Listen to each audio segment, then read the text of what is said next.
você se considera cristão? Sim. Pelo que você está falando, parece que sim. Mas qual vertente do... Sou não denominacional, então eu não tenho uma filiação religiosa. Tá? Eu tive uma criação bastante intensa católica, então tive uma proximidade muito com o texto bíblico, com o ritual de missa e tudo mais. Fiz todos os rituais de juventude, de batismo, de crisma na Igreja Católica. Só que quando eu fui fazer teologia e os meus estudos de espiritualidade, eu estudei todas as grandes religiões clássicas. Né? E dentro do processo de volta, de estudo racional e cognitivo, tem muita coisa que eu não concordo, não faz sentido as interpretações. Então, eu vejo mais como um trabalho, como teólogo, um trabalho unitivo, principalmente de cristãos, porque a gente ainda tem... Não adianta ficar falando do mal, do diabo, da escuridão, se tem cristão que briga. Então, o meu trabalho muito é a unificação do pensamento cristão em torno dos seus denominadores comuns, do que uma filiação com uma religião e defender uma bandeira de uma religião específica. Tá? Só que isso é algo que eu vejo que demanda uma certa caminhada. A maioria das pessoas, elas têm um certo anteparo, uma segurança, quando elas se filiam a uma religião. Então, sair disso... Tem muita coisa junto, né? Além da crença em si, tem a parte da comunidade, de tudo que foi investido em nome de uma denominação, de uma bandeira. Exato. Então é muito benéfico no início de uma jornada essa assembleia religiosa. Né? Só que tem muita gente, eu falo do fariseu legalista. É uma terminologia que eu uso como teólogo, que é aquela pessoa que basicamente caga a regra, né? Na vida dos outros. Que é um inferno essas pessoas também. Então ela acha que ela está na religião certa, que as doutrinas dela são as certas, que os dogmas dela são as certas e todo mundo, o resto vai para o inferno. Você não tem conversa, você não consegue conversar com esse tipo de pessoa. Então assim, no momento que você não tem diálogo, não tem conversa, não tem respeito, não tem inteligência. Teria o religioso all-in, né? Ele está all-in naquela possibilidade... Não, e aí ele perde a inteligência. Porque ele não consegue ouvir o discordante. Mas o que seria o básico? Eu, como leigo também aqui, colocaria acreditar que Jesus é filho de Deus, veio à Terra como ele mesmo, como o próprio filho, e os 10 mandamentos, qual seria a hierarquia das... A hierarquia do que seria mais importante mesmo do cristianismo? Quais são os... A primeira grande revelação e mistério teológico é você ver Jesus como Cristo, como Deus e como homem. Uhum. Então, essa dicotomia, essa dualidade de... Isso é o que define um cristão. Você é cristão você acredita em Jesus Cristo como Deus e homem ao mesmo tempo. A natureza ambivalente, que ao mesmo tempo ela está unificada. Essa natureza divina e a natureza humana, as duas são ao mesmo tempo verdade. Uhum. Então, porque e aí tinham muitas teses no começo de gnósticos, logo no início do cristianismo, falavam, não, Jesus Cristo é apenas Deus. Ele não tem o lado humano. Pô, mas se ele não tem o lado humano, então ele não sofreu. Então isso gera problemas muito grandes teológicos de identificação, porque se Jesus não foi humano, então ele não entende o nosso sofrimento. Aí tem outras linhas gnósticas que falam, não, Jesus foi homem. E foi um grande político, um revolucionário. Tem linhas assim. Profeta, né? Até foi um profeta, um homem muito iluminado, um grande sábio. Aí você fala assim, mas se Jesus foi um profeta, só um homem, um grande sábio, então ele não tem a capacidade de redenção dos pecados dos outros. Porque quem tem esse poder é só o nosso Criador. Bom, e ele se dizia Deus, né? Exatamente. Então, dentro do processo de síntese, isso já foi muito estressado, logicamente, por doutores de teologia, é que as duas coisas são verdade. Então você tem a natureza divina e você tem a natureza humana, e dentro desse processo Deus é tanto homem quanto humano. A única diferença de Jesus Cristo para nós é que ele não nasceu em erro, em pecado. Ele não tem o pecado original. O que significa isso traduzindo para uma linguagem moderna? Essas pulsões que nós temos de desejo, de luxúria, de medo, de raiva, de fuga, é altamente provável, minha interpretação moderna minha como teólogo, que ele não tinha. Então é como se ele já tivesse vindo altamente treinado por causa da natureza divina.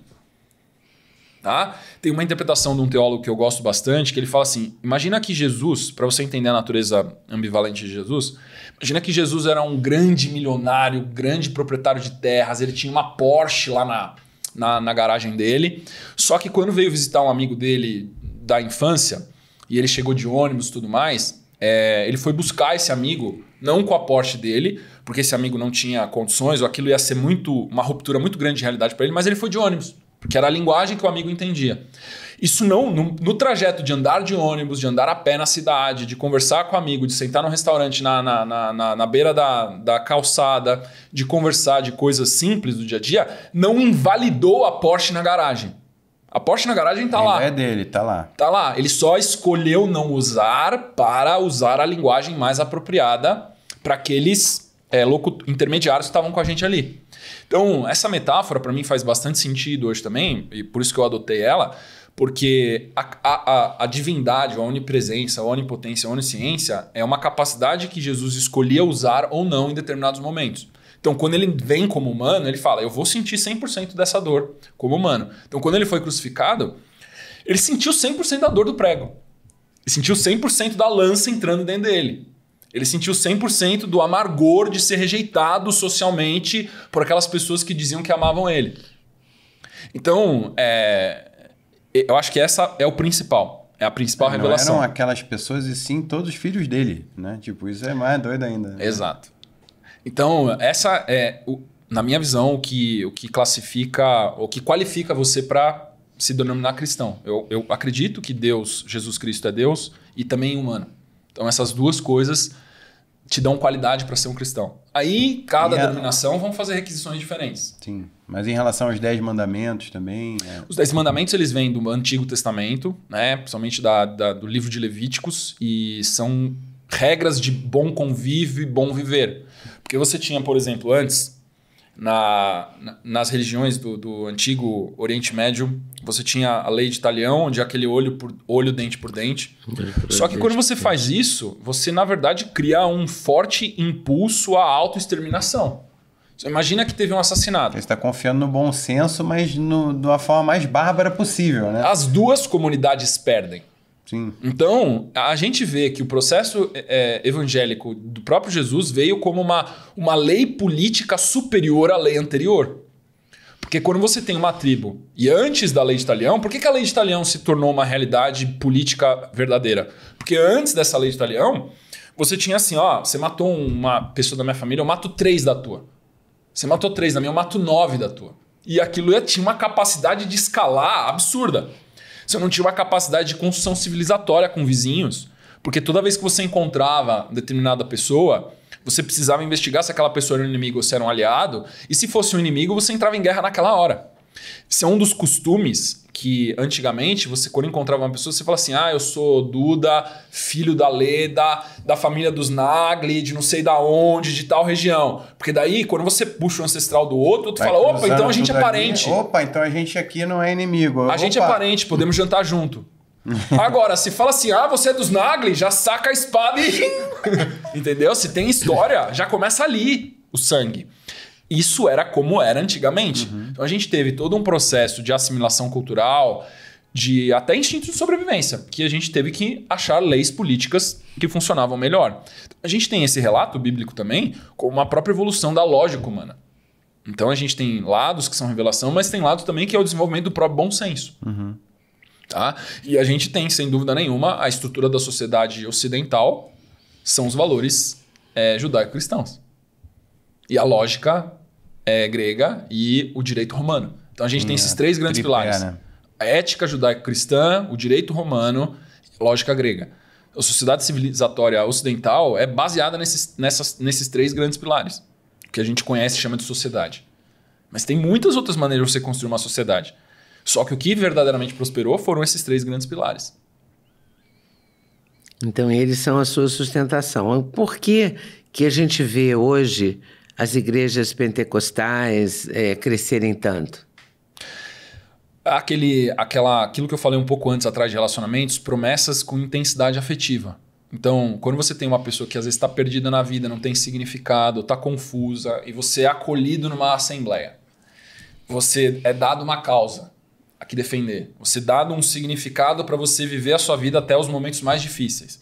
Ou você está passando isso por um expurgo dos pecados que você vivenciou, você está passando isso tudo porque Jesus tem uma trilha para você, porque você vai desenvolver sabedoria, isso traz significado simbólico. O que as pessoas mais buscam nos momentos de mais desespero na vida delas é coerência simbólica, que está faltando. A pessoa, por exemplo, que tira a própria vida é porque ela perdeu a coerência simbólica, ela perdeu o significado da vida dela. É por isso que ela faz essa autoviolência. Então, a proposta religiosa ela é extremamente atraente porque preenche uma lacuna que poucas coisas preenchem. Tá? Até o processo político, ele também é uma proposta religiosa devocional para a grande maioria, os que não fazem parte da elite. Quando você vai ver o processo ideológico político, ele é uma causa religiosa, devocional. Você vai ver a massa política é devocional, não é lógico. São raras as pessoas que conseguem explicar quais as diferenças de vertentes ideológicas. O que tem de diferente numa vertente adventista, da católica, da protestante, do socialismo menchevique, do bolchevique, do marxismo, do maoísmo? Todas essas são crenças devocionais. A diferença é qual é o destino que cada uma delas leva. Só que a massa em si, ela está fazendo uma aderência ideológica afetiva. Ela não entende porque ela só quer pertencer. E aí, gostou desse corte? Gostei muito, mas eu acho que vocês devem assistir a entrevista completa, que está no YouTube, Leda Nagli, esperando por você. Essa série Hoje Nagli, o Encontro de Gerações, está imperdível. Vale a pena conferir, hein? Com certeza. Se Deus quiser.